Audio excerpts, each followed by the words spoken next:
مطلب میرا مقصد ہے 2000 سے پہلے ہی ہم بجلی کے میٹر میں میس کر چکے تھے. بجلی جو ہے، جو الیکٹریسٹی یونٹ ہے، وہ ہمارا ایک بہت بڑا مسئلہ ہے جو ہمیں نہیں ہے. اب اس سے آگے چلیں. ہمارے ہاں 2000 میں اکارڈ سرکاری اعداد و شمار کے مطابق 166 آدمی کا ڈیتھ ہوئی تھی ٹیررزم میں. 2025 میں وہ 3500 سے اوپر ہو گئی ہے.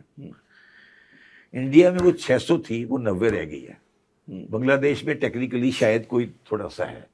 تو آپ کا یہ لا اینڈ آرڈر کو ریفلیکٹ کر رہا ہے. ٹھیک ہے. اچھا، اب جو سب سے خطرناک بات ہے وہ یہ ہے کہ میری جو فورن ڈائریکٹ انویسٹمنٹ تھی وہ 400 کے قریب تھی 2000 میں. بلین ڈالر، بلین بھی نہیں، ملین. 400 ملین. اب وہ 156 ملین ڈالر رہ گئی ہے. ٹھیک ہے. انڈیا میں وہ 80 بلین تھی. 80 بلین 2000 میں. 2000 میں آج 1 ٹریلین ہے. واو. بنگلہ دیش میں بھی اسی طرح ہے اور ویتنام میں بھی اسی طرح ہے. تو اس کا مطلب ہوا کہ جو فورن ڈائریکٹ انویسٹمنٹ نام کی چیز ہوتی ہے، کوئی بندہ ہمارے ملک میں ڈالر نہیں ڈال رہا. ہاں، مطلب بھی کلیئر نا، سرمایہ کاری نہیں ہو رہی ہے. نہیں سرمایہ، کوئی دوسرا باہر والے نے کہا یار ان کے ساتھ ہم نے ڈیل نہیں کرنا. یہی ہے نا مطلب، سمپل سی بات ہے. یا سامان بھیج دو ان کو، اور یہاں پیسے نہیں ڈال لیں.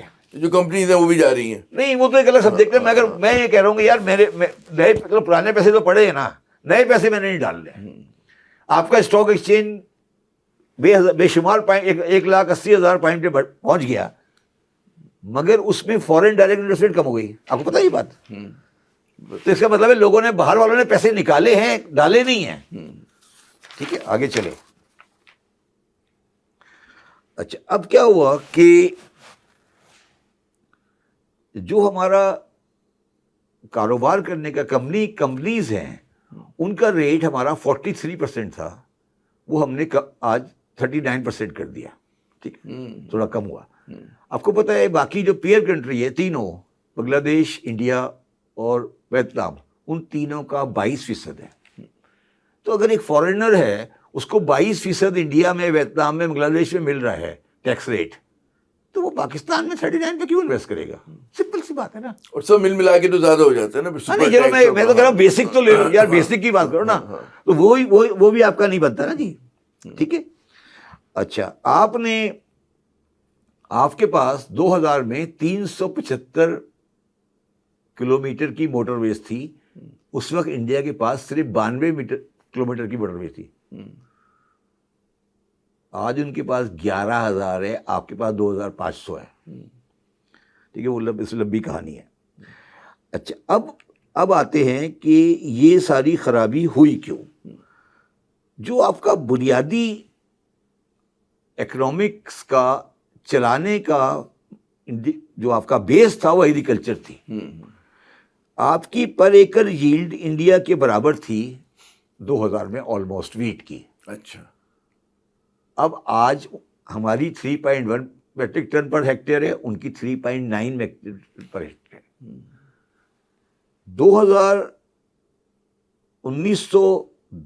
2000 میں ہم 11 ملین بیلیں پیدا کر رہے تھے، آج ہم 5 ملین بیلیں پیدا کر رہے ہیں. وہ 2011 میں 14 ملین بیل 2000 میں 14 ملین بیل پک رہے تھے، آج وہ 30 ملین بیلیں پیدا کر رہے ہیں، وہ بھی اچھی کوالٹی کی. کیا تباہی ہے. ٹھیک ہے. اچھا، اب آ جاتے ہیں ایک بڑی امپورٹنٹ چیز کے اوپر جو پاکستان کا کریڈٹ ہے. پاکستان کا کریڈٹ یہ ہے کہ پاکستان کی ہوم ریمیٹنس 2000 میں 1 بلین ڈالر کے قریب تھی. آج وہ 38 بلین ڈالر ہے. 3,800% انکریز ہوا ہے. ٹھیک ہے. انڈیا کی 14 بلین تھی، آج وہ 132 ہے. ان کا انکریز ہم سے بہت کم ہے. تو اب اس کا مطلب یہ ہوا کہ پوری پاکستان کی اکنامکس لیبر کی ریمیٹنس پہ کھڑی ہے. اگر خدا نہ خواستہ اس ریمیٹنس میں کوئی ہلچل آ جاتی ہے تو پاکستان کی اکنامی کلیپس کر جاتی ہے. یہ 38 بلین ڈالر جو آپ کا ریمیٹنس سے آتا ہے، جو 40 کے آس پاس آپ ایکسپیکٹ کر رہے ہیں، یہ پاکستان کی معیشت کی ریڑھ کی ہڈی ہے، لائف لائن ہے ہماری. میں آپ کو اس پہ آگے اس کی اور بتاؤں گا، ٹھیک ہے. اچھا، اب جو اس میں ایک چیز جو بڑی انٹرسٹنگ ہے وہ ہے عامر، ہمارا کنزمپشن پیٹرن. کنزمپشن پیٹرن کا مطلب یہ ہے کہ جیسا میں نے کہا نا کہ دماغ ہے کم اور سر زیادہ ہے. ہم سارے بادشاہ لوگ ہیں، ہم سارے امپورٹ بیس چوئنگم، کافی، چاکلیٹ کھانے کے عادی ہیں. تو کتوں کو بھی ان سے نہلاتے ہیں امپورٹڈ شیمپو سے. کتوں کو لاتے، ٹھیک ہے. میرے لیے یہ بڑا اہمیت رکھتا ہے کہ میرا امپورٹ ٹیرف ایوریج میں کیا ہے، کہ میں امپورٹ کو کس ریٹ پہ ڈیوٹی بھی لگا رہا ہوں. میرا امپورٹ ٹیرف آج، پہلے میرا 23 تھا، آج 11 ہے. انڈیا کا امپورٹ ٹیرف 33 تھا، آج 16 ہے. تو اس کا مطلب ہے انہوں نے ابھی امپورٹ کو کھلے عام نہیں کیا کہ یہ بھی آ جائے، وہ بھی آ جائے، چائنیز بھی آ جائے، انڈر وائز چائنیز آ جائے. تو بنیادی مسئلہ یہ ہے کہ میں نے امپورٹ کو اتنی آزادی دی ہوئی ہے کہ میں اس کو اپنی لوکل انڈسٹری کو کسی طریقے سے بچا نہیں سکا. مار دیا آپ نے، تباہ کر دیا. کھلونوں کے آپ کے ختم ہو گئے. کتنی انڈسٹری جو بنتی تھی. اچھا، اس میں بھی میں ایک لائٹر نوٹ پہ ایک بات کہتا ہوں. یار دیکھیں، ہماری تاریخ میں ہم عرب سے آئے ہیں، وہاں تجارت ہوتی ہے، صنعت نہیں ہوتی ہے. اسلام میں صنعت نہیں ہے. آپ مجھے غیر اسلامی کام کرنے کی کوئی نہیں کوشش. یہ صنعت جو ہے نا، یہ تو کام ہی نہیں ہے. مستری مزدور کرتے ہیں، ہم تو تجارت والے لوگ ہیں نا. چیزیں خریدی بیچی، چیزیں خریدی چیزیں بیچی. آپ ہمیں کہہ رہے ہو صنعت لگاؤ. ہم عرب کلچر کے لوگ ہیں، ہمارا کام تجارت ہے. ادھر سے اونٹ پہ اٹھایا ادھر چھوڑ دیا، ادھر سے اٹھایا ادھر چھوڑ دیا. اب آپ مجھے کیا ہنس رہے ہو تم یار؟ اب مجھے آپ کہہ رہے ہو کہ تجارت اچھا میٹافر ہے، لیکن اس زمانے میں صنعت تو کہیں بھی نہیں ہوا کرتی. تو کیا بات کر رہے ہو؟ انڈیا میں صنعت تھی، چائنا میں صنعت تھی، عرب میں صنعت نہیں تھی. ہاں، دستکاری ہوتی تھی اور جو بھی. ہم عربی لوگ ہیں، ہمارا کیا تعلق ہے صنعت سے؟ فیکٹری کس بات کی یار؟ فیکٹری لگانا چاہتا ہوں تو مکہ مدینہ میں فیکٹری لگواؤ گے؟ کیا کہہ رہے ہو تم مجھے کیا کہہ رہے ہو؟ مکہ مدینہ میں فیکٹری لگاؤں میں تاجر ہوں یار. ادھر سے سامان لیا ادھر بیچ دیا، ادھر سے لیا ادھر بیچ دیا. یہی ہمارا ہے نا دھندا، تو ہمارا یہی ہے نا. تو جینس تو میری وہی آ رہی ہے نا یار، تجارت والی. اب تم مجھے کہہ رہے ہو شپر صاحب فیکٹری لگا لیں. شپر صاحب نے فیکٹری تھوڑی لگانی ہے، ایک کاروبار. اچھا، اس کا بھی بڑی انٹرسٹنگ بات ہے. جو تجارت ہوتی ہے نا عامر، اس میں ریٹرن میکسیمم 6 کوئک بھی ہے، لیکن 6 مہینے 8 مہینے میں آ جاتا ہے. ہاں کوئک ہے نا، جلدی آتا ہے. انڈسٹری میں تو 25 سال بھی لگ سکتے 25 سال ہے. تو یہ ہمارے انڈسٹری جو ہے نا، انڈسٹری یہ ہمارے جینز میں نہیں ہے. میں سیریسلی کہہ رہا ہوں آپ کو یہ بات، انڈسٹری ہمارے جینز میں نہیں ہے. مینوفیکچرنگ ہمارا مسئلہ ہے، یہ مینوفیکچرنگ فالٹ ہے. نہیں، ہم نہیں کر سکتے. مینوفیکچرنگ میں ویٹ کرنا پڑتا ہے. آپ تجارت میں چلے خیر. اچھا، اگلا آ جائیں. اب ایک اور بڑی انٹرسٹنگ بات جو بہت کم لوگ کبھی آپ سے اس کے بات کریں گے، جو کرنسی ان سرکولیشن ہے. کرنسی ان سرکولیشن، جی، یہ جو آپ نوٹ آپ کے پاس پھر رہے ہوتے ہیں، اور پوری منی سپلائی میں اس کا کیا حصہ ہے، یہ آپ کو بتاتا ہے کہ کتنی کیش اکنامی ہے. پاکستان میں کرنسی سرکولیشن اس وقت 27% ہے، جو کہ one of the highest in the world ہے.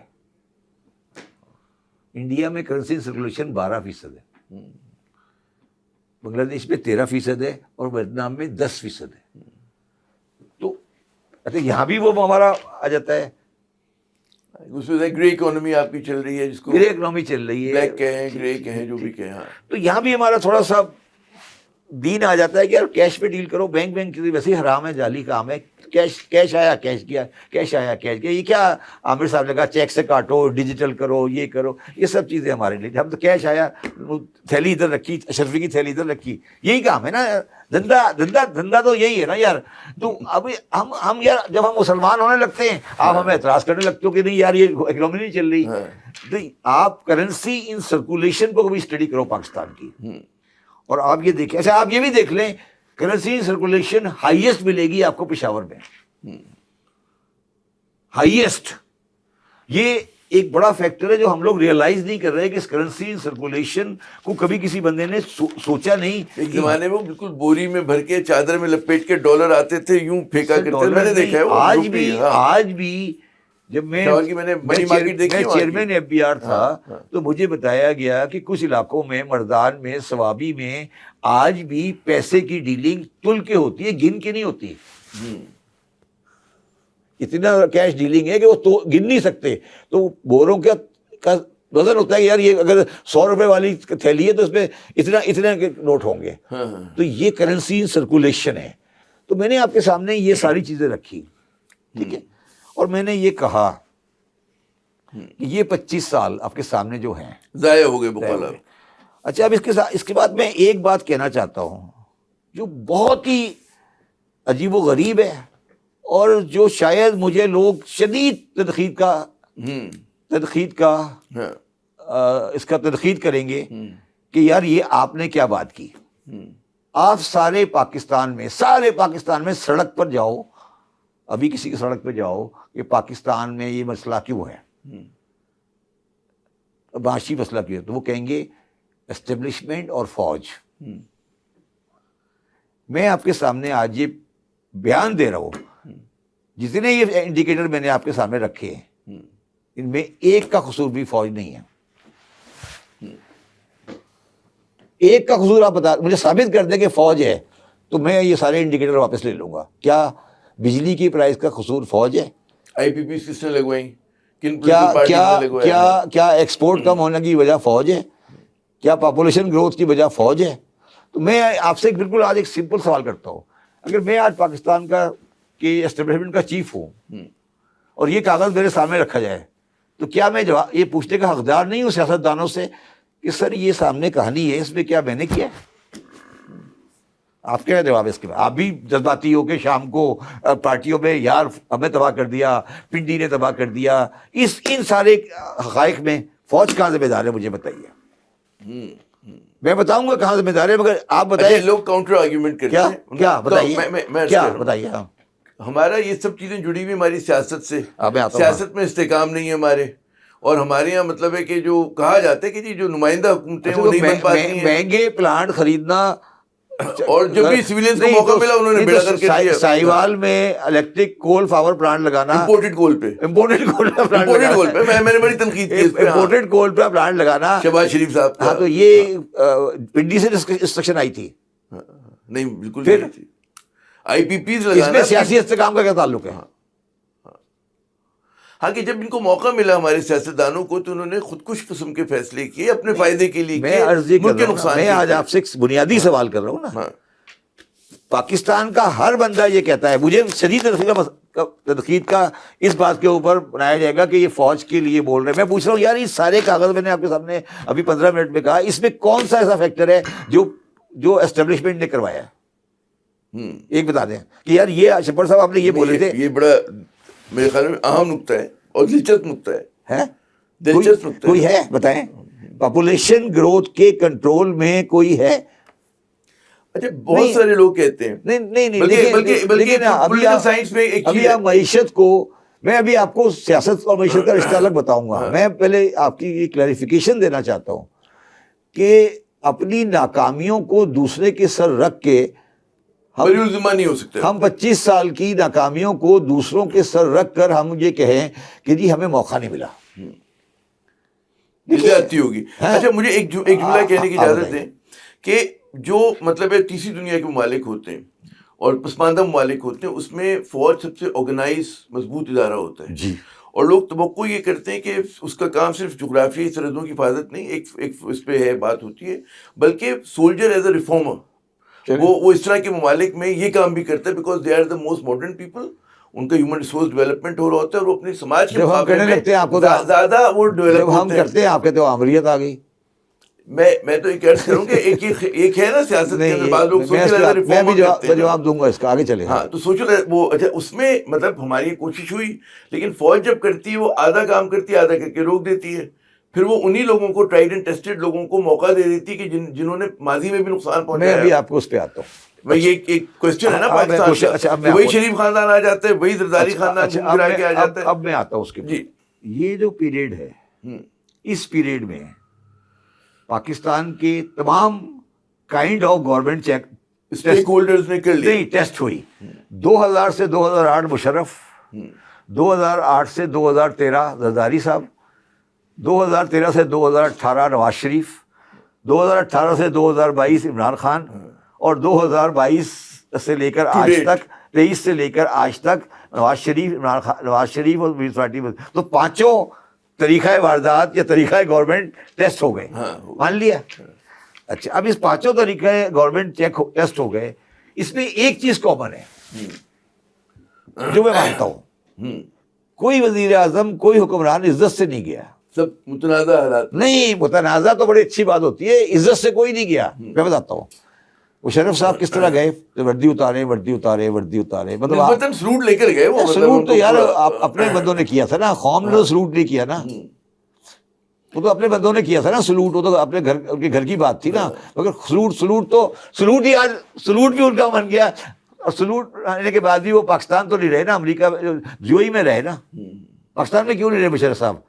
انہوں نے کیوں نہیں گھر بنا لیا کہ کراچی میں آتے, تقریریں کرتے, جلسے میں آتے, سیمینار کرتے, چلے گئے نا. گھر تو بنائے لیکن رہ نہیں سکے. کیوں نہیں رہ سکے؟ اچھا, اس کے بعد آ گئے 18 والی گورنمنٹ, یوسف اللہ گیلانی صاحب وزیر اعظم بنے, آخر میں رائن کرنا پڑا, اظہر اشرف آ گئے, وزیر اعظم نہیں رہ سکا. اس کے بعد نواز شریف آ گئے, پاناما آ گیا, پھر شیخ عباسی آ گیا, عمران خان کو گھر بھیج دیا گیا. تو یہ یہاں پر آ کر نا جو آپ بات کرو, یہ ذرا ملاؤ کہ یہ جو میں نے آپ کو سیکنڈ یہ والی بات کی ہے اور پہلی والی بات کی ہے, یہ اگر آپ مجھے یہ کہو گے کہ یہ جو باعزت طریقے سے نہیں گئے اس میں کسی اور کا قصور تھا, شاید وہ بات میں آپ کی مان لوں, اس سے زیادہ نہیں مان سکتا میں. آپ بتائیں, یہ میں نے جو آپ کو سارے بتایا چاروں پانچوں, یہ ایسا ہی ہوا نا. یہ میں بالکل یوسف اللہ گیلانی صاحب آخر میں, یوسف اللہ گیلانی صاحب کی جگہ پہ پرویز اشرف صاحب آ گئے, عمران نواز شریف کی جگہ پر خاقان عباسی آ گئے. تو پھر اس کا مطلب ہے وزیر اعظم بیچارہ پھر ایسے ہی ہوتا ہے نا, ہم یہی کہہ رہے ہیں نا. اچھا مجھے ایک بات بتائیے. اچھا, اب میں نہیں اس کے سامنے ایک اور چیز رکھتا ہوں. اب اس کے سامنے رکھے انڈیا, ان کی گورنمنٹ میں اس پورے 25 سال میں پہلی گورنمنٹ اٹل بہاری واجپئی کی تھی, اس کے بعد 2 گورنمنٹس آئیں, منموہن سنگھ کی 2 گورنمنٹس آئیں, اور اس کے بعد سے 3 کنٹینیوس گورنمنٹ نے مودی کی ہے. ہاں, اس چیز نے ان کو اسٹیبلٹی دے دی. دیکھیے نا, ہمیں یہ ریئلائز کرنا چاہیے نا کہ اس نے اسٹیبلٹی دے دی. مگر جس چیز میں آ کر ہمیں سوچنا چاہیے آج, وہ یہ ہے کہ جب منموہن سنگھ کی گورنمنٹ آئی اور اس منموہن سنگھ کی گورنمنٹ گئی اور نریندر مودی کی گورنمنٹ آئی, تو اس نے یہ نہیں کہا کہ منموہن سنگھ نے ملک تباہ کر دیا تھا, وہ اس سے آگے لے کے چلے.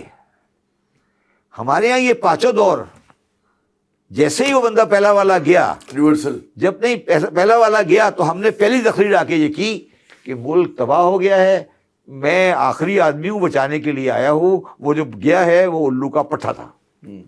ایم آئی رائٹ؟ یہ اگر آپ مجھ سے پوچھیں نا کہ بنیادی مسئلہ کیا ہے, وہ یہ ہے کہ یار وہ پاکستان کا وزیر اعظم تھا, وہ پیپلز پارٹی کا وزیر اعظم نہیں تھا, یا مسلم لیگ نواز کا وزیر اعظم نہیں تھا. عمران خان پاکستان کا وزیر اعظم تھا. جو کچھ بھی عمران خان کرے گا وہ غلط تھا, یہ پی ایم ایل این کی پالیسی ہے, اور جو کچھ بھی پی ایم ایل این کرے گی وہ غلط ہے, وہ عمران خان کی پالیسی ہے. یہ جو مائنڈ سیٹ ہے, یہ کوئی آدمی ہم سے کہلواتا ہے یا یہ ہمارے دماغ میں ویسے ہی آ گیا؟ پھر میں وہیں پہ آؤں گا نا کہ پولیٹیکل انسٹیبلٹی, عدم استحکام, اور اس میں پھر وہ کہا جاتا ہے کہ جی کیونکہ اسٹیبلشمنٹ کی بیجا مداخلت ہے اور وہ کھل کے کام نہیں کرنے دیتے, بعض لوگ اس کو قصوروار ٹھہراتے ہیں. بعض لوگ کہتے ہیں کہ جی بار بار آپ انہی لوگوں کو, مطلب ایک بار رد کرتی اسٹیبلشمنٹ, ایک خاندان کو رد کیا, ایک سیاسی جماعت کو رد کیا, پھر انہی کو دوبارہ لے کر آ جاتے ہیں آپ. اچھا, اب میں دوسری بات, تو یہ تیسری بات بنے گی نا ان پر. اب میں تیسری بات کرتا ہوں کہ یا تو آپ نہیں, اب آگے چلیں. اب یہ جو 2000 سے لے کر 2025 تک یہ جو M N A M P A, جو سیاسی تو result M N A M P A ہوتا ہے نا, سیاسی تو اگر یہ 300 ہیں, ان میں سے 250 کامن ہے. سب وہی بندے ہیں.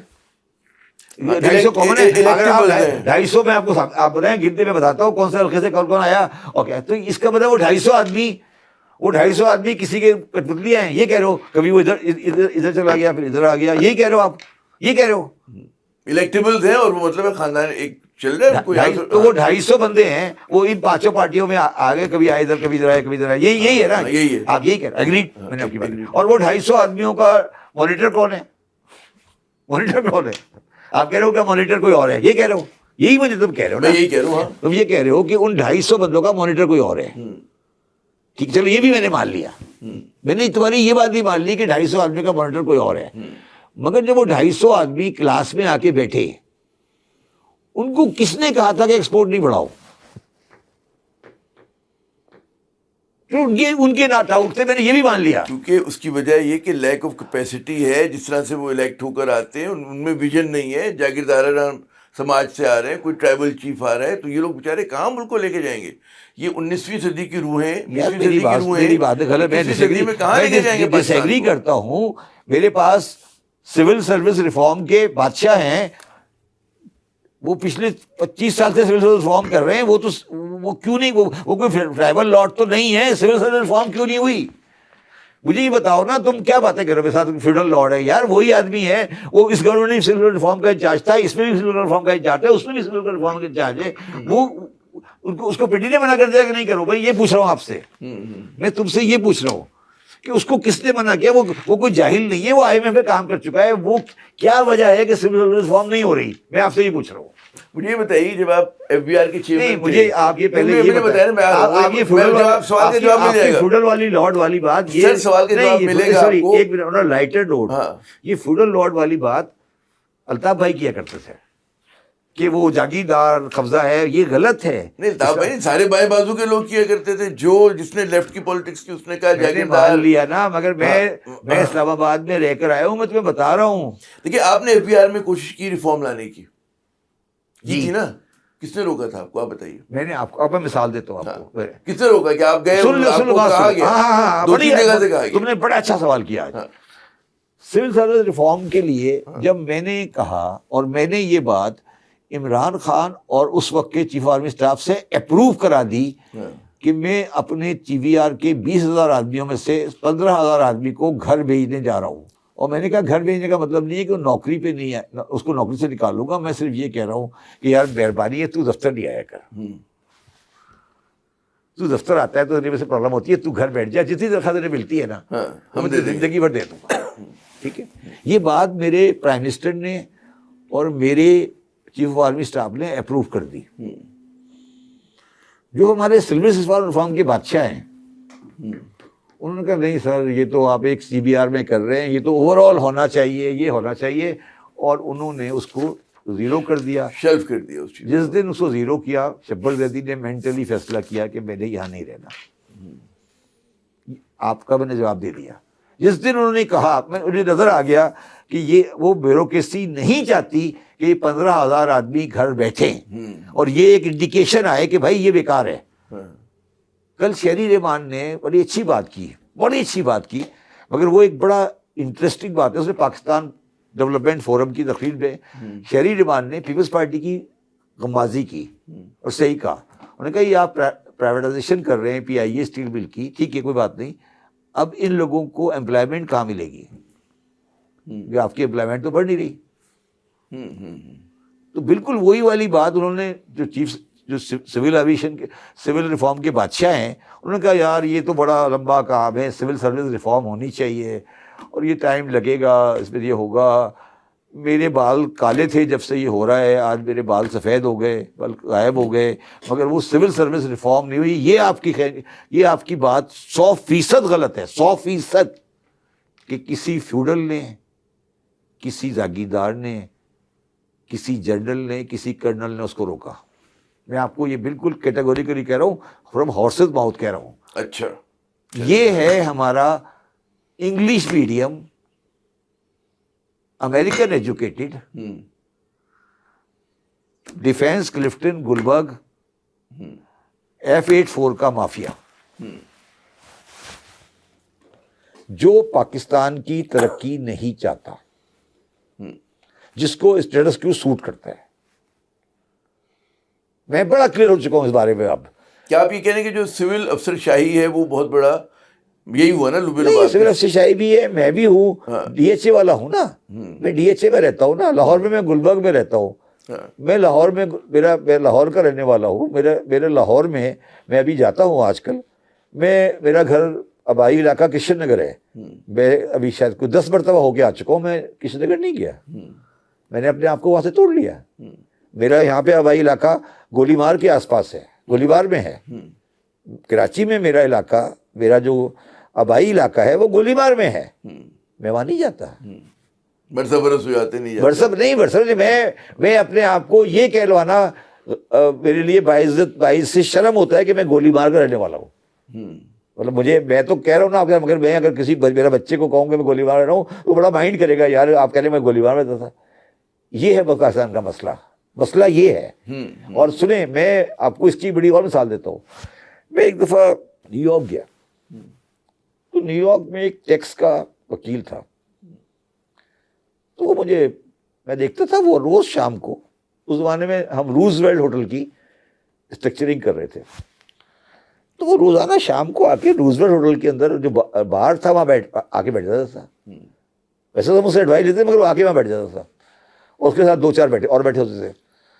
تو میں نے اس سے پوچھا کہ آپ کہاں رہتے ہیں؟ اس نے کہا جی, اس نے علاقے کا نام بتایا نیو یارک کا. آپ بلیو کریں گے, he was one of the major lawyer of USA. اس نے کبھی نیو یارک کے علاوہ کوئی اور شہر دیکھا نہیں تھا. میں کہیں گیا ہی نہیں کبھی زندگی میں.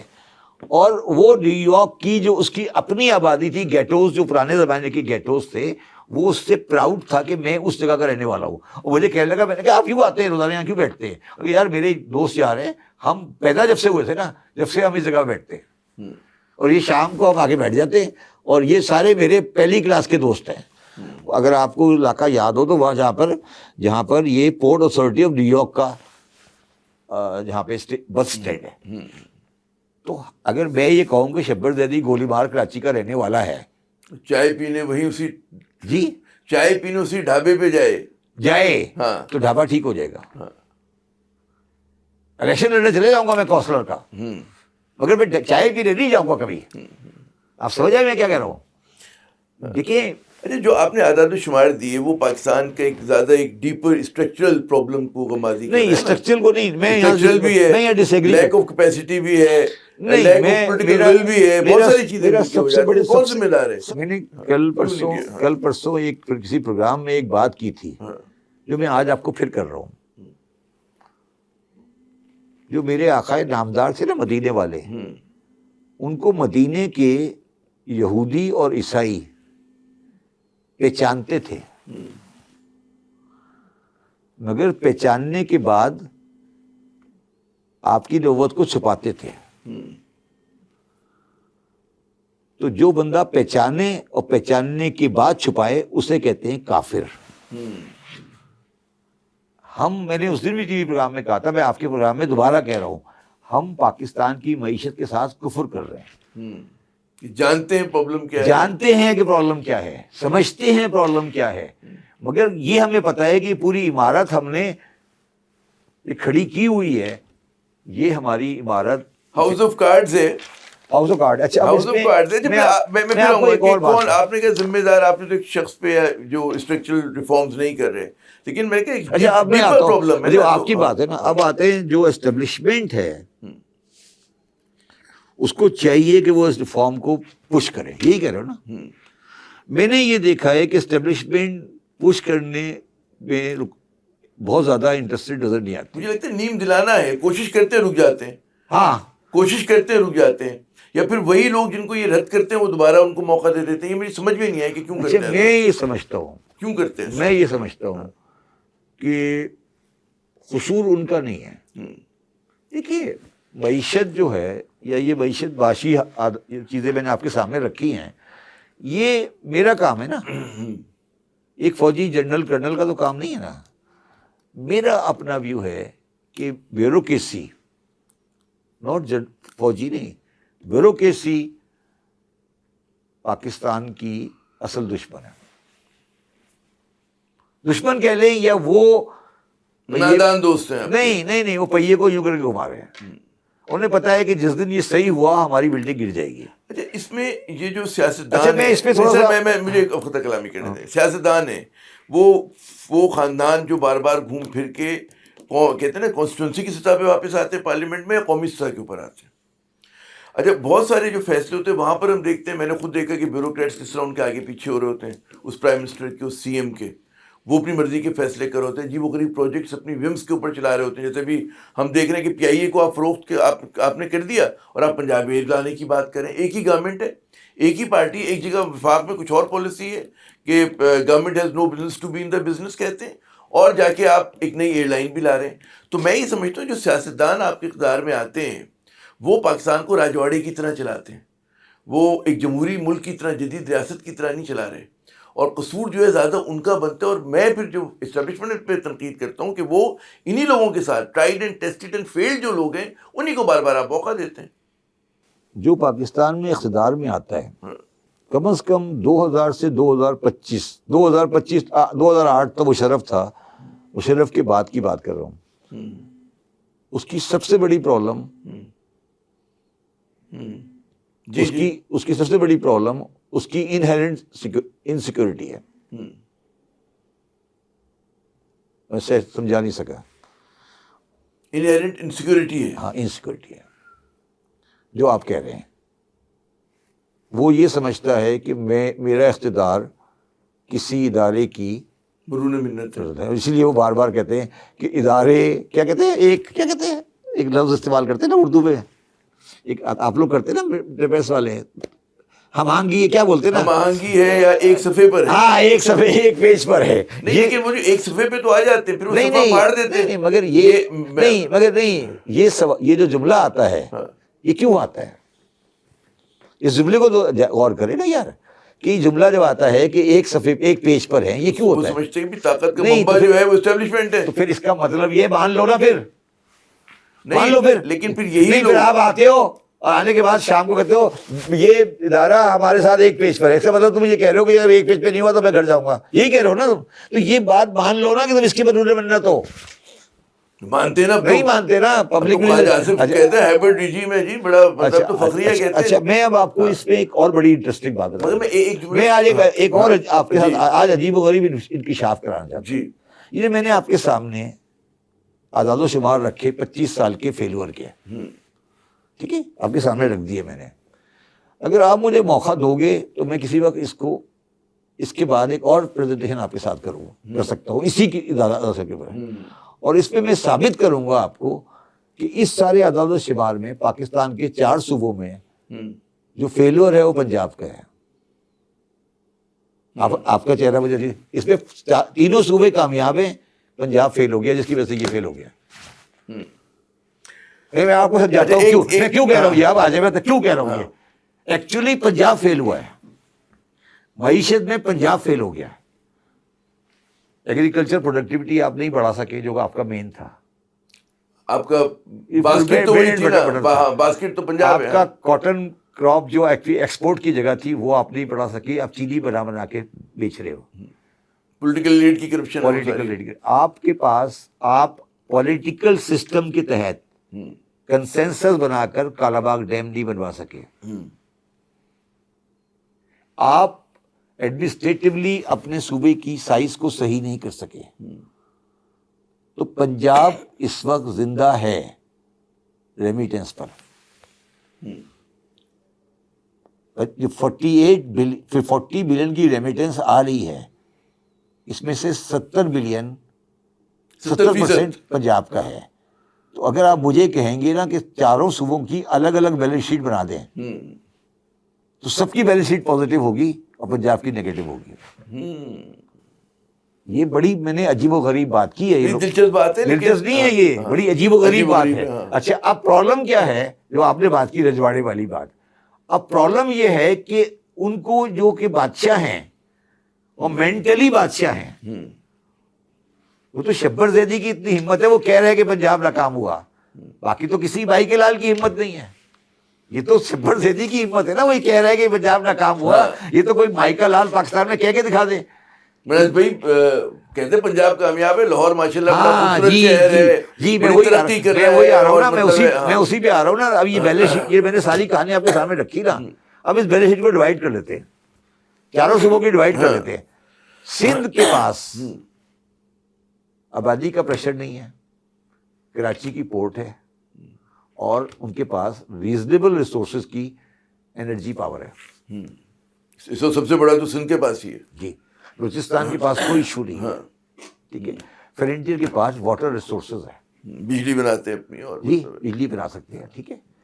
جو ڈیفیشینٹ پروونس ہے وہ پنجاب ہے. اچھا اب کیا ہو رہا ہے، کیونکہ بڑا بھائی ہے نالائق اور ہے انچارج، تو وہ یہ نہیں کہنا چاہتا کہ بڑا گھر تباہ ہو گیا. وہ کہہ رہا ہے یار نہیں چل رہا ہے، سارے چھوٹے بھائیوں کو سمجھا رہا ہے نہیں چل رہا ہے. وہ چھوٹے بھائی بیچارے اتنے دبے ہوئے ہیں، وہ ان کی ہمت ہی نہیں وہ کہہ سکے بڑے بھائی کو NFC رینیگوشیٹ کر لیتے ہیں، یہ کر لیتے ہیں، یوں کر لیتے ہیں، ادھر سے آ جاتے ہیں ادھر سے آ جاتے ہیں. یہ سب ناکامی پنجاب کی ہے. اب میں آپ کے پاس فیکٹس اینڈ فگر سے آ جاتا ہوں. ایک ہی چیز میں کامیاب چل رہے ہیں بیچارے، وہ مجبوری ہے. میں پنجاب کی برائی نہیں کر رہا، ان کے پاس ایک ہی چیز ہے، ریمیٹنس. آپ دیکھیں نا اس وقت آپ غور کریں، گجرانوالہ، سیالکوٹ، وزیر آباد، یہ سارے بیچارے جاتے ہیں وہاں لوگ نوکریاں کر رہے ہیں. اچھا اس میں ایک اور بڑی انٹرسٹنگ بات بتاؤں، ریمیٹنس والوں سے اگر پوچھے نا تم باہر پاکستان سے باہر کیسے گئے تھے، اس میں شاید 25% جعلی نکل آئے. بڑی مشکل سے گئے. نہیں وہ پاسپورٹ پہ نہیں گئے، پاسپورٹ پہ نہیں گئے. ہاں میں وہی کہہ رہا ہوں کہ مشکل تو ایلیگلی بات یہ ہے کہ مریم نواز صاحبہ تو جہاز خرید رہی ہیں، مگر ان کی معیشت کو آج سسٹین کیا ہوا ہے لاہور، گجرانوالہ، وزیر آباد، سیالکوٹ، شرکپور، شیخوپورہ کے غریب مزدوروں نے. یہ انہیں کون سمجھائے گا چندہ کہ آپ تو سمجھ رہے ہو کہ یہ سڑک یہ والی بنا لی وہ والی بنا لی. یہ نہیں ہے. آپ بڑی بڑی گاڑیاں دے دی اپنی، آپ کی بڑی بڑی گاڑیاں لے لی، یہ جہاز لے لیا. یہ جہاز آپ نے لیا ہے نا، یہ اس ریمیٹنس کا ہے جو بیچارہ مزدور شیخوپورہ کا اپنی بیوی بچوں کو چھوڑ کے گیا ہوا ہے. آپ نے نہیں کمایا، یہ آپ کی کمائی نہیں ہے، یہ اس بیچارے کی کمائی ہے. آپ تو سمجھ رہے ہو کہ میں نے بڑا کما لیا، مجھے NFC سے یہ مل گیا، مجھے وہاں سے یہ مل گیا. یہ ساری ڈرامے بازی ہے. پنجاب کی حکمران اشرافیہ کا فیلئر ہے، اس کو یوں کہہ لیتے ہیں. پنجاب کی اشرافیہ کا فیلئر ہے. وہی نا، اشرافیہ وہ یہ ریئلائز نہیں کر رہے کہ میں 40 بلین کی ریمیٹنس سے زندہ ہوں. اگر یہ 40 بلین کی ریمیٹنس بند ہوئی تو مر جاؤں گا میں. اور وہ ریمیٹنس کون بھیج رہا ہے بیچارہ؟ وہ غریب محنت کا گجرانوالے کا، ادھر کا، ادھر کا، چکر شرکپور کا، جہلم کا، ادھر کا، یہ سب کر رہا ہے. اور وہی فوج میں بھی کام کر رہا ہے. اور یہاں پہ آپ کہہ رہے ہیں جہاز خرید لیں گے، بسنت بنا لیں گے، بسنت بڑی اچھی بنا لی، 5 سڑکیں بنا دی. آپ کہہ رہے ہیں جی بڑی ترقی ہو گئی. بیلنس شیٹ کو ڈیوائڈ کر کے دیکھ لیں، ریڈ میں ہے. وہ کیا ریڈ میں ہے پنجاب کی بیلنس شیٹ؟ نہیں نیگیٹو میں ہے. نیگیٹو ریڈ ہوتا ہے نا، ریڈ نہیں ہاں مطلب میں تو کہہ رہا ہوں ہم پاکستان کے ساتھ ہیں. مگر یہ تو دیکھو کہ بھائی پرابلم کہاں سے آ رہی ہے. میں نے آپ کے سامنے انڈیکیٹر رکھے نا، ان سارے انڈیکیٹر کو چاروں میں ڈیوائڈ کر لیں. اچھا اب اس سے آگے چلتے ہیں. اگر میں اسی طرح عامر، یہ جو میں نے ابھی رکھا ہے نا آپ کے سامنے، جس طرح میں نے پاکستان کی بات کی، اگر میں اسی طرح انڈیا کو ڈیوائڈ کر دوں نا، تو انڈیا کی ساؤتھ کی 7 اسٹیٹ پورے انڈیا کو چلا رہی ہیں. گجرات، مہاراشٹر، کرناٹکا، آندھرا پردیش، تلنگانہ اور تامل ناڈو. IT اور سب چیز ایوری تھنگ. گجرات، مہاراشٹر، کرناٹکا، آندھرا پردیش، تلنگانہ، تامل ناڈو، یہ ساؤتھ کی 7 اس طرح کی ساؤتھ اسٹیٹس ہیں. نارتھ وہاں کیا کر رہے ہیں؟ وہی کر رہے جو ہم کر رہے ہیں. نہیں اچھا میں اب اس پہ آگے اچھا اب مگر کیونکہ وہاں پہ بیلنسنگ ایکٹ ہے، تقریباً اسٹیٹس کا آپس میں مقابلہ ہے، تو وہاں یہ سوال پیدا ہو رہا ہے، وہاں یہ سوال پیدا ہوا ہے کہ وائی، بلکہ کسی نے بندے نے 2-3 مہینے پہلے آرٹیکل لکھا کہ شاید انڈیا ڈیوائڈ ہو جائے اس بنیاد پر کہ اتنی اکنامک ڈسپیرٹی آ گئی ہے. حیدرآباد، احمد آباد، کرناٹکا، بنگلور کا کوئی تعلق ہی نہیں ہے یو پی کے، بہار کے ساتھ. ہندی بیلٹ جسے کہتے ہیں نا، ہندی بیلٹ ہماری جیسی ہے. مگر اب اگر آپ پچھلے 5 سال سے دیکھیں، پچھلا 5 سال دیکھیں، 10 سال، اچھا اور بڑی انٹرسٹنگ بات ہے, مودی کا سارا ووٹ بینک ہندی بیلٹ ہے. تو مودی کو یہ کہا جا رہا ہے کہ یار آپ کیا باتیں کر رہے ہیں, آپ کی تو اسٹیٹ ساری تباہی میں ہے, آپ کہتے ہیں انڈیا آگے چل رہا ہے, انڈیا آگے چل رہا ہے, تو ہمارا اس میں تو ہماری گورنمنٹ ہے. تو اب اگر پچھلا 5 سال دیکھیں تو جو ہندی بیلٹ ہے اس کی گروتھ فینومینل ہوئی ہے. ان کو یہ احساس ہوا ہے کہ یار اگر یہ ہم نے ڈسپیرٹی رکھی تو انڈیا ٹوٹ جائے گا, انڈیا ایکچولی ٹوٹ جائے گا, کیونکہ انڈیا میں ڈسپیرٹی بہت ہائی لیول پہ چلی گئی ہے. اچھا یہ جو بات میں ڈسپیرٹی کی کر رہا ہوں, انڈیا ٹوٹنے کی بات کر رہا ہوں, یہ سیاسی بات نہیں کر رہا, میں اکنامکس کی بات کر رہا ہوں. اچھا یہ ڈسکشن اس وقت ہو رہی ہے جب ریاستیں ایک دوسرے کے ساتھ کمپیٹ کر رہی ہیں. ہمارے پاس ایک ریاست اتنی بڑی ہے کہ وہ دوسرے کو اتنی بڑی دور سے چپیٹ مارتی ہے کہ وہ بیچارہ خاموش ہو کے بیٹھ جاتا ہے 10 سال کے لیے. یہ صوبے جو ہیں ہمارے اتنے بڑے ہیں, ممالک سے بڑے ہیں, کئی ملکوں سے بڑے, ایک صوبہ. دیکھیے کسی دنیا کی فیڈریشن میں یہ پاسبل نہیں ہے کہ ایک صوبے کے پاس ایبسولوٹ میجورٹی ہو سب کے برابر سے. آج پنجاب کے پاس 55% ہے وداؤٹ اینی کمپیریزن, تو یہ تو چل ہی نہیں سکتا فیڈریشن. یہ فیڈریشن ورکیبل نہیں ہے. اب اس کو جب میں اس کی بات کرتا ہوں تو کہتے ہیں یار یہ فیڈریشن کا پرابلم یہ ہے کہ منی بل جو کہ فائنینس کا بل ہے وہ سینٹ میں نہیں جاتا, وہ پنجاب پاس کر سکتا ہے, اللہ خیر اللہ ختم ہو گیا. کیا کر لیں گے, کیا کر لیں گے. اب وہ زرداری صاحب بیچارے جا کے کبھی ادھر سودا پکڑتے ہیں, کبھی ادھر سودا پکڑتے ہیں, کبھی ادھر سے کر لیتے ہیں. ان بیچاروں کی حیثیت کیا ہے, ان کی حیثیت کیا ہے. تو میرا سوال یہ نہیں ہے, میرا سوال یہ ہے کہ یہ جو مملکت ہے یہ 25 سال میں, اس گزشتہ 25 سال میں اس نے ربع صدی ضائع کر دی ہے. چلے ہو گئی کوئی بات نہیں. اب 15 کروڑ آدمی 25 کروڑ آدمی بن چکا ہے. وہ 25 کروڑ آدمی, کیا عامر ضیاء یہ چاہتا ہے کہ وہ ٹیررسٹ بن جائے, سوسائڈ بمبر بن جائے, وہ نوکری نہیں ہوگی, کام نہیں ہوگا تو انتہا پسندی کے خیالات آئیں جائے گا نہیں, اور اس کے اور مسائل ہوں گے. تو اور نہیں, حکمران جو ہیں وہ بھی پریشانی میں آئیں گے, یہ بات نہیں ہے. دیکھیے وہ زمانے گزر گئے کہ حکمران اب سکون سے بیٹھے, ان کو پتہ ہے, ان کو بھی پریشر آ رہا ہے, آتا رہتا ہے. ٹھیک ہے. تو سوال یہ ہے کہ اس ساری چیز کا حل کیا ہے. اس ساری چیز کا حل یہ ہے کہ جو میں نے آپ کے سامنے سلائیڈیں چلائی ہیں, یہ سلائیڈیں پبلک میں چلے کہ یار ہم اپنی انا کو تھوڑا سا نیچے کریں. ہم نے کوئی نہ پہلے کبھی ہم نے تیر مارا ہے, نہ ہماری صلاحیت تیر مارنے کی ہے. ہمیں آہستہ آہستہ, میں نے کہا نا, اس قابل بنائے کہ تیر مار سکے. یار میں کہہ رہا ہوں نا, میں صرف ایک فگر پہ آتا ہوں نا. انڈیا کی ایکسپورٹ 42 بلین سے 770 بلین پہ چلی گئی, میری 10 سے 38 ہو گئی. صرف اس چیز کو دیکھے نا. اور بنگلہ دیش جو میرے ساتھ بیٹھتا تھا, میرا ساتھی تھا, جس میں کاٹن نہیں ہوتی, وہ 45 ارب ڈالر کی ایکسپورٹ کر رہا ہے. ایسی کیا چیز ہے جو بنگلہ دیش بنا کے بیچ رہا ہے جو میں نہیں کر سکتا. اچھا اب ایک پنجاب آلٹرنیٹ آپ کو یہ دے سکتا ہے کہ ہم لیبر بیچتے جائیں, جو ہو رہا ہے.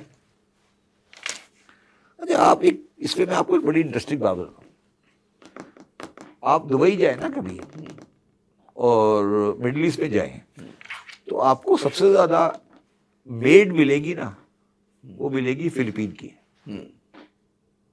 وہ کیوں فلپین کی ہوتی ہے, کبھی آپ نے غور نہیں کیا اس بات کو. فلپین ایک زمانے میں, Manila was the centre of the, Philippines was a very flourishing country. ایک بڑا فلپائن, منیلا ایک بڑا شہر ہوا کرتا. آج کوئی منیلا کا نام ہی نہیں سنتا, منیلا کہاں گیا. دنیا کی سب سے بڑی تباہی کسی معیشت میں ڈالنی ہو نا, اگر کسی معیشت کو تباہ کرنا ہو نا, جی, اس کا سب سے آسان طریقہ ہے کہ اس کی چیپ لیبر ایکسپورٹ کر دو. یہ جو آپ کی ریمیٹنس کی گروتھ ہے نا, یہ آپ کے لیے اچھائی نہیں ہے, یہ آپ کے لیے برائی ہے. ان اسکلڈ لیبر کا جو ایکسپورٹ ہے نا, اس سے بڑی برائی معیشت کے لیے کوئی نہیں ہے. فلپین جو ہوتے ہیں نا, وہ دنیا میں سب سے ہائیسٹ ان دا ورلڈ ہے ریمیٹنسز میں, اور معیشت میں تباہ ہے. تو بھائی آپ نے نام نہیں سنا ہوگا, فلپین کا نام سنا ہے کہیں؟ اب کوئی جانتا ہے منیلا کدھر ہے منیلا؟ تو میں آپ کو اس کو کلیریفائی کر دیتا ہوں. جتنے پیسے پاکستان کے 50 آدمی دبئی میں کماتے ہیں, کوئی ایک اسکلڈ آدمی جو ہے وہ ایک جرمن انجینئر آدھے گھنٹے میں آ کے کما کے چلے جاتا ہے. تو آپ نے یہ مزدور, چوکیدار, مستری پیدا کرنے ہیں, ٹیکسی ڈرائیور, مستری, مزدور, برورچی, یہ پیدا کرنے ہیں, یا آپ نے انجینئر پیدا کرنے ہیں؟ یہ آپ فیصلہ کر لیں. یہ پہلے آپ یہ فیصلہ کر لیں کہ آپ کا آبجیکٹو کیا ہے. اب پاکستان کا مسئلہ یہ ہے, آپ جا کے بات کریں یار ریمیٹنس 40 بلین کی ریمیٹنس آ رہی ہے نا, چل رہا ہے نا. اچھا, اب میں آپ کو آخری بات کرتا ہوں. آپ نے بسنت بنائی, ڈور بھی امپورٹڈ ہے, کاغذ بھی امپورٹڈ ہے. یہ پتہ ہے آپ کو؟ پہلے کم از کم پتنگ ہم خود بنا لیا کرتے تھے, نہیں, اڑا بھی خود لیا کرتے تھے. نہیں, ڈور تو یہاں ہے ہی نہیں نا. وہ والی جو ڈور جس پہ مسن کا ڈور ہے, وہ ڈور 90% ڈور امپورٹڈ ہے, اور کاغذ بھی اچھا والا امپورٹڈ ہے. تو بسنت تو آپ کو اپنی لوکل ڈومیسٹک بنائی نہیں جاتی. تو آپ کس دنیا میں بیٹھے ہیں یار؟ یہ دیکھیں, میں یہ عرض کرنے کی کوشش کر رہا ہوں کہ میں نے جو آپ کو یہ 25 سال کا کمپیریٹیو دیا ہے, اس کمپیریٹیو میں 2 میرے نتیجے ہیں. پہلا نتیجہ, اس کا قصور فوج کا نہیں ہے. دوسرا میرا نتیجہ اس کا یہ ہے کہ اس میں فیلور, بڑا فیلور پنجاب کا ہے. آج جو اسکول بچے نہیں جا رہے, کیا وہ سندھ کے؟ صرف سندھ میں بھی ہے, سندھ میں بھی ہے, ان کا برابر کا حصہ ہے نا. اگر پاپولیشن میں 80% آبادی بڑھی ہے, سب کی بڑھی ہے نا, سب کی بڑھی ہے نا, تو گڈ گورن پنجاب جو تھا اس نے 80% آبادی کیوں بڑھنے دی؟ چلو یار ہم تو نالائق ہے نا, معاذ علی شاہ نالائق ہے, اس کو نہیں آتا کام کرنا, مگر آپ نے 80% آبادی کیوں بڑھنے دی؟ یہ دکھ جو ہے پورے ملک کا ہے, صحیح کہہ رہے ہیں, فیلور پورے ملک کا ہے. اور جو پھر جب ملک کا ہوتا ہے تو جب آپ بڑے ٹھیکیدار ہو تو ٹھیکہ پھر آپ کو ذمہ داری بھی زیادہ لینی پڑے گی. جب آپ کے پاس ٹھیکہ بڑا ہے تو ٹھیکہ بھی زیادہ لینا پڑے گا. تو وہ آپ نے اٹھائی ہے. آج آپ ان کا جو باڈی لینگویج ہے, یا ان کا جو اسٹائل ہے, یا بات کرنے کا اسٹائل ہے, کیا وہ ان فیکٹس کے ساتھ ٹائی اپ ہوتا ہے؟ آپ بتائیں کیا ٹائی اپ ہوتا ہے؟ ٹھیک ہے, نہیں ہو رہا نا. مجھے ان سے کوئی شوق نہیں ہے, میرا ان سے مجھے بات کرنے کا شوق ہے. میں صرف یہ کہہ رہا ہوں کہ مجھے ان لاہور کے, گجرانوالے کے, شیخو پورے کے, شرک پور کے ان غریبوں سے انٹرسٹ ہے. میں SIUT چلاتا ہوں. میں نے ادیب رضوی صاحب نے جان لگا کر انلیگل آرگن ٹرانسپلانٹ کا جو بکتا تھا اس کو بند کرایا ہے. آپ میری بات کا یقین کریں گے کہ سرگودے میں ایک جگہ ہے کوٹ مومن, اور شیخو پورے کے پاس ایک جگہ ہے شرک پور. وہاں اور عورتوں کی انلیگل کڈنی کی سیل کے سینٹرز تھے, جس میں گاؤں کی عورتیں اپنے گردے بیچا کرتی تھی. یہ جا کے میں نہیں کہہ رہا, ابھی بہت پرانی بات نہیں ہے, گوگل پہ جا کے چیک کرنا. میں نے بند کرائے وہ سینٹرز, میں نے وہ بند کرائے. آج بھی ٹوڈے اگر انلیگل آرگن ٹرانسپلانٹ 100 ہو رہے ہیں انلیگل, تو 100 میں سے 95 پنجاب میں ہو رہے ہیں. تو یہ میں کہہ رہا ہوں یار, یہ ڈرامے بازی بند کریں نا, سچ بولیں, خدا کا واسطہ ہے. کونو معاذ صادقین, سچوں کے ساتھ ہو جاؤ. چلے میرے خیال میں اسی پنچ لائن پہ ہم ریپ اپ کرتے ہیں. اسی پنچ لائن پہ ہم ریپ اپ. کیا پنچ لائن ہے آپ کی؟ آپ کی پنچ لائن ہے کونو معاذ صادقین, جو آپ نے کہہ دیا. ہاں, مطلب اللہ سچوں کے ساتھ ہو جاؤ, یہ تو ہے نا, سچوں کے ساتھ ہونا چاہیے. بالکل. تو شبر صاحب بہت شکریہ. ناظرین, ہمیشہ کی طرح شبر صاحب کی میرے خیال میں گفتگو سے بہت سارے سوالوں کے جواب ہمیں ملے, اور بہت سارے سوالات جو ہمارے ذہن میں پیدا ہوئے, اور یہی اس ڈسکشن کا مقصد ہے. عامر زئی اور شبر زیدی صاحب کو اگلی نشست تک اجازت. خدا حافظ. For more updates, subscribe now and press bell icon.